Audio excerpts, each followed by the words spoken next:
بسم اللہ الرحمن الرحیم۔ جب حضرت نوح علیہ السلام کشتی بنا رہے تھے تو ایک مومنہ بوڑھی عورت روز اللہ کے نبی کے پاس اپنی گٹھڑی لے کر آتی اور کہتی، اے اللہ کے نبی، کب کشتی روانہ ہوگی؟ حضرت نوح فرماتے، ابھی دیر ہے۔ وہ عورت شام تک بیٹھی رہتی اور پھر اٹھ کر چلی جاتی۔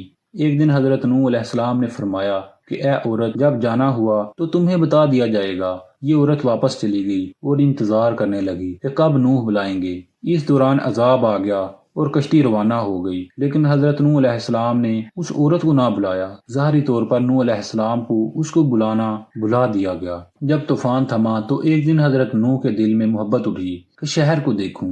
جہاں سے چلا تھا وہاں آئے اور قریب جا کر دیکھا تو ایک جھونپڑی میں دیا جل رہا تھا۔ حضرت نوح علیہ السلام یہ دیکھ کر چونک گئے کہ روئے زمین پر کوئی ایسا گھر بھی ہے کہ اتنے عظیم طوفان کے بعد بھی جس میں چراغ جل رہا ہے۔ تو انہوں نے وہاں تکبیر بلند کی تو وہ عورت سامان لے کر آ گئی اور کہنے لگی، یا نبی اللہ، کیا کشتی تیار ہے، چلیں؟ حضرت نوح علیہ السلام نے حیرت سے اس کو دیکھا اور کہا، رکو بڑھیا، کیا تمہیں کچھ بھی نہیں پتا چلا؟ وہ کہنے لگی، یا نبی اللہ، کیا نہیں پتا چلا؟ کہا، اتنا بڑا سیلاب آیا، بارش آئی، تمہیں کچھ بھی پتا نہیں چلا؟ بڑھیا کہنے لگی، یا نبی اللہ، بس ایک دن بادل گرجے تھے اور کچھ ہلکی سی فوہاری پڑی تھی۔ حضرت نوح علیہ السلام حیران ہو کر آسمان کی طرف دیکھنے لگے اور کہا، میرے اللہ، یہ کیا ماجرا ہے؟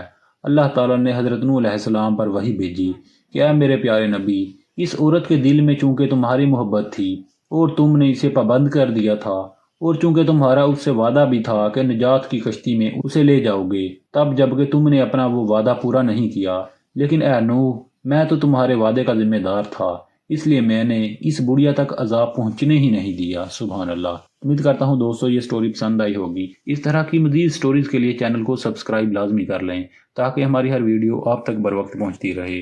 جزاک اللہ۔